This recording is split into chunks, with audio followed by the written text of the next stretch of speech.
could you please tell us or tell me about your educational background and your current role? Yeah, definitely. Mhm. So I started my degrees or my education back at RIT. I started in 2019. I was enrolled in the environmental science bachelor's program, and about 3 years into that, I was enrolled in the BSMS program, so bachelor's, master's, and I kind of had to hone down and pick a project that I was going to do my thesis on. And I've always been somebody who has liked to do like to look at projects and problems from a lot of different angles and use a very interdisciplinary ways of thinking to approach things. So I ended up going to Sweden on an internship or on like a stipend position through a program called Emerge that allowed me to look at plant compositions and how those are changing using a pseudospectrometer called the Color Snap tool. And I was like, this is great. I can use, a little bit of remote sensing, a little bit of ecology, and I can look at how Arctic landscapes are changing over time. And I was really excited about this project. And I was like, this is great. I'm going to actually skip my master's and get a PhD, which I did not do, um, and make my own spectrometer that works a little bit better, looks at near infrared. And then I met you, and you introduced me to the STELLA, which was everything I wanted to build and more.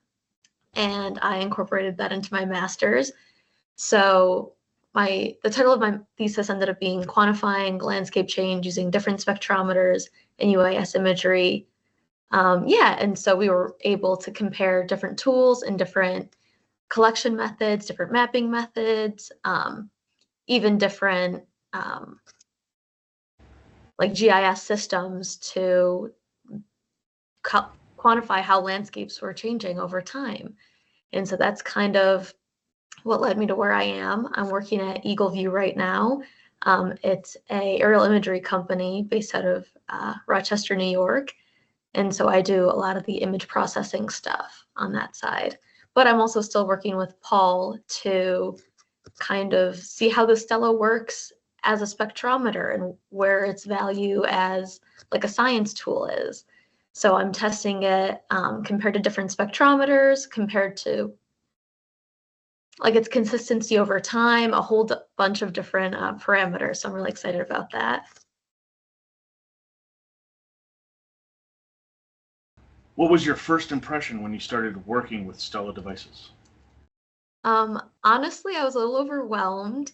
I did not have a very strong coding or manufacturing background, so I was a little scared at first. I actually had my older brother help me do it, or help me build it.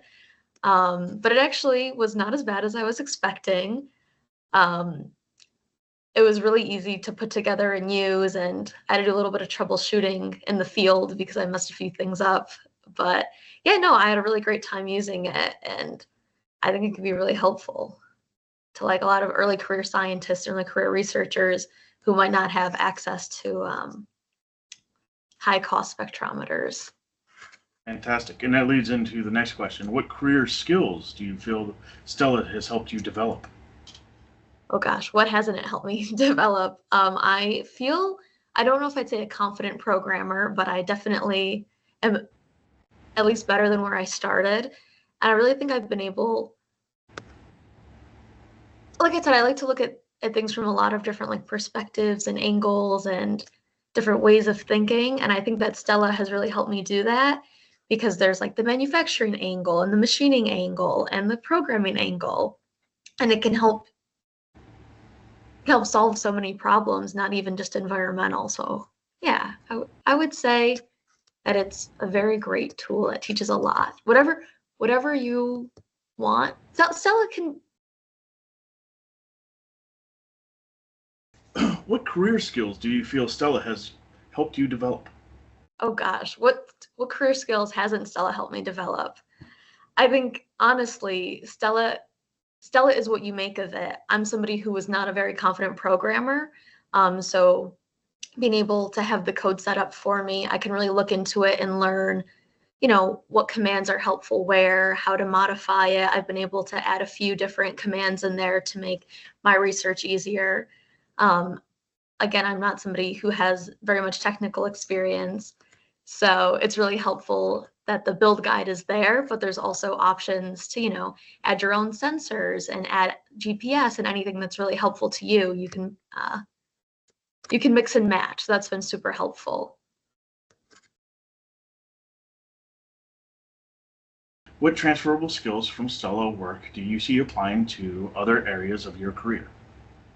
Oh, that's a great question. I think that using the STELLA has allowed me to see a project from start to finish.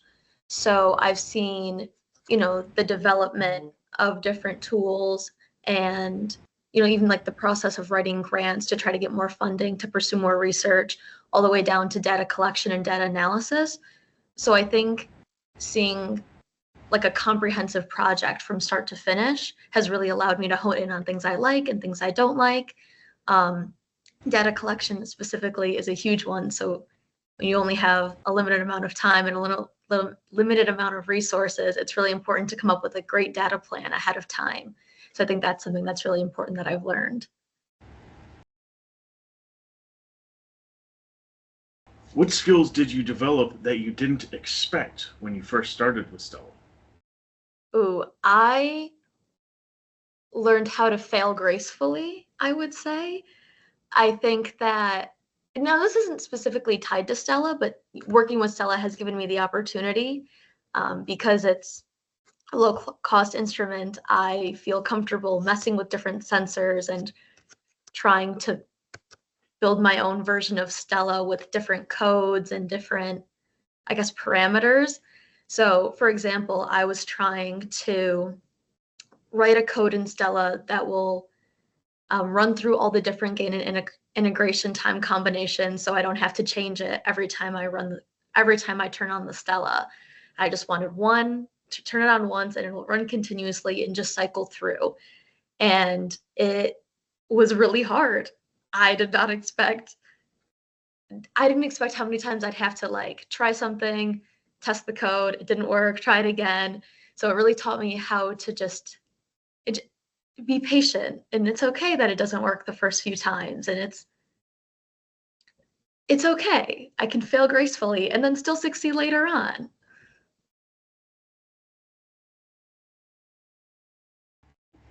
What's been the most challenging skill to master, and how did you overcome that challenge? Was it the programming you just mentioned? Yeah, that's definitely a big one, was the programming. I have very, very little experience, and the experience I do have was hard, hard to even obtain. Yeah, I would say the programming, but working with Paul has definitely helped a lot. He's been a great coach to kind of gently guide me without just giving me the answer on how to program things. And like I said, seeing the code like in front of the working code in front of you with like already annotated with which steps do what, that's been super helpful too. So I know like, oh, if I want to mess with the gain or the integration time, it's right there in the code. So I can kind of just take a bite-sized piece and not have to start from scratch if I want to edit it at all.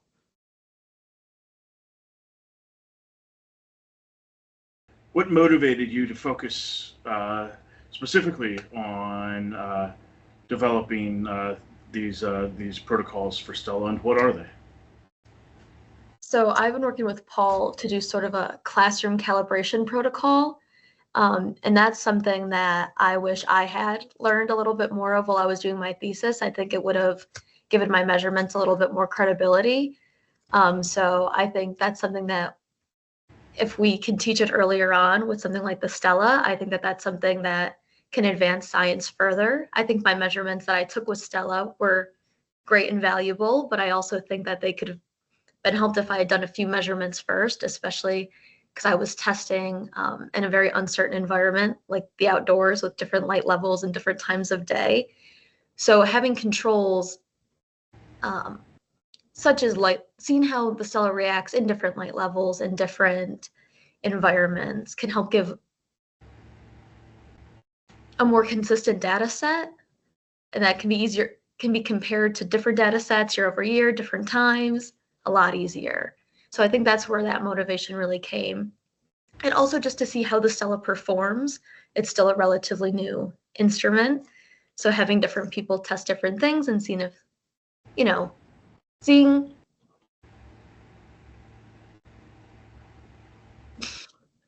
So the STELLA is still a relatively new instrument. So having lots of different groups of people testing similar parameters under different environments kind of gives us a sense of how reliable the STELLA is as a science tool rather just an educational tool.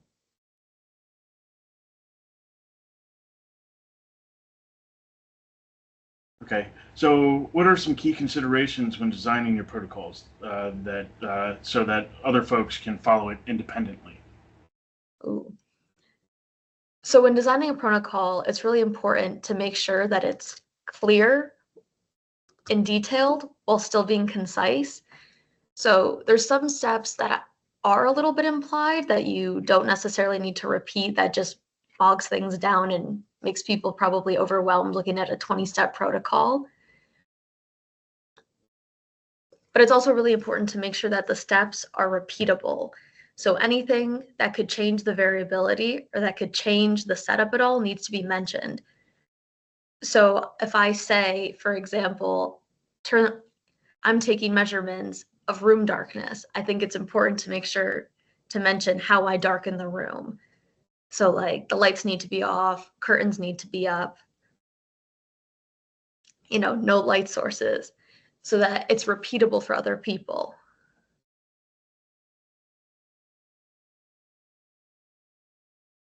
So you're developing the classroom calibration protocols. Now, how do you balance, say, scientific accuracy with classroom practicality in your protocols? So a lot of the constraints in a classroom are those similar to those I've seen as an early career researcher. So low cost, not a lot of time, and honestly like cramped space.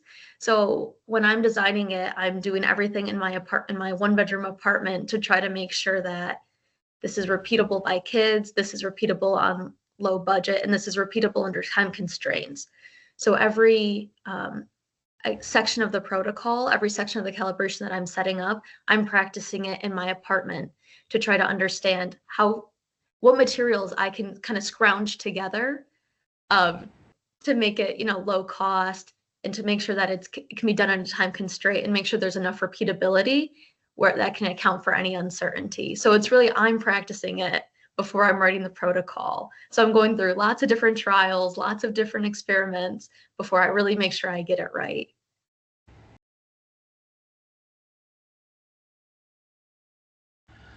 So speaking of which, what calibration materials have you experimented with thus far? This is a great question because it's been a ton. Most recently, the one that comes to my mind is Paul and I are trying to see reflector reliability, as we're calling it. So we are trying to test styrofoam's capability, Lambertian capability as a reliable reflector. So we want to see, so let me back up. So a good reflector will reflect light equally from any incoming angle. So we want to see, is regular styrofoam that anybody can get their hands on a good way to do that?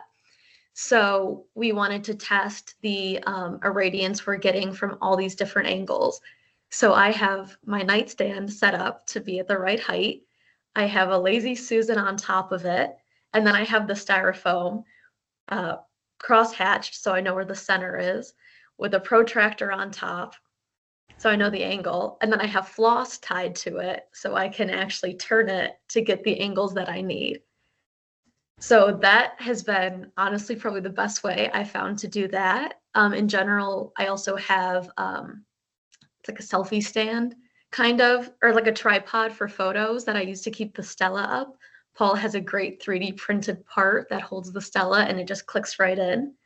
And then I have an art easel that I wasn't using at the time. So that's how I keep my target up. That's awesome. Were there any other materials that you've tried so far? Other material, like in terms of reflectors or just like Yeah, in tools? terms of reflectors, yeah, and I possibly tools. Anything else that you found that works with it? yeah, I have a white reference from can't remember the name of the photo studio, but just like a local one in Atlanta that I've been using. Um, I don't know the results off the top of my head, but I have a bunch of different things I plan on doing. But that's all I have actually Can done you is the Stella uh, phone. can you name the some of the other calibration mediums you plan on using? Yes.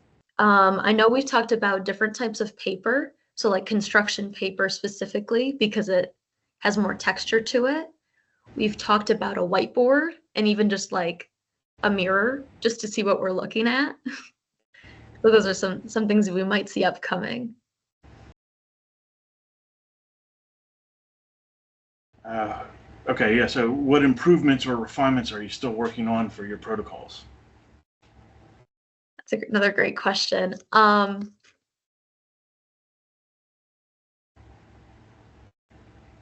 There's definitely a few methods that I am having a hard time, I guess, nailing down. But those are probably the more detailed ones where I actually don't know. I actually kind of like my protocols. Let me start over. Let me start over. So as part of the classroom calibration, we're creating different protocols to really calibrate the Stella. And so there's a lot of different ways you can calibrate it. You can see how it reacts in different temperatures and different light levels with different targets, at different incident angles. So one thing that's really hard to balance is how many different protocols or how many different parameters do we need to test for this to be comprehensive? So that's probably something that we're working on refining right now. I would say the biggest, most important things the most important ones to include are definitely accounting for light and then having a good reflector. So those are the two biggest, but also how many can we supplement it to really have a comprehensive analysis while we're still under these constraints we've talked about, like budget and time and uncertainty levels and repeatability. Where do you see this work heading next? Any exciting developments on the horizon? In a perfect world, I think that a paper is on the horizon. I think Paul and I are working really hard to, test all these calibration methods and see how, consistent the Stella is across all these different parameters we've talked about. So I think once we hone down on what specific parameters we need to include and we can get the data analyzed, I think we might have an exciting paper in the works. Who knows?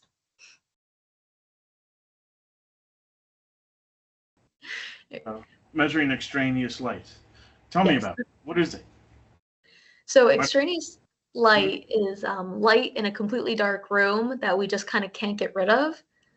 So all the windows are down, all the curtains are up, all the lights are off, but there's still light coming from somewhere because we don't live in a vacuum.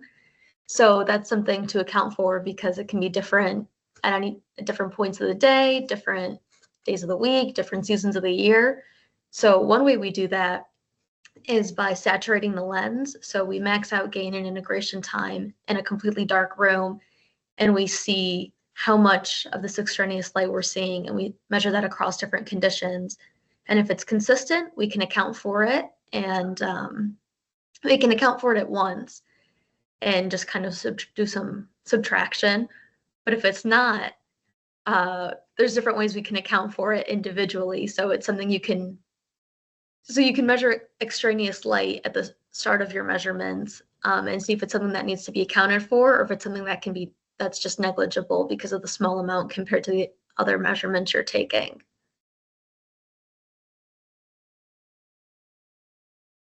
What has you most excited about Stella? My favorite thing about Stella is how easy it is for anybody to access it. It's available for students, researchers, teachers, professors. It's a great way for anybody to get involved in science. You know, I think there's potential for environmental stuff, but there's also capabilities for engineering and machining and programming. And any teacher who wants to get involved and implement it into their classroom, there's a way to do it. Any sort of math, any sort of science, any sort of STEM field, there's the opportunity for it. And I think having something so hands-on in a real world application is what will get kids and people excited about science. And that's what we need.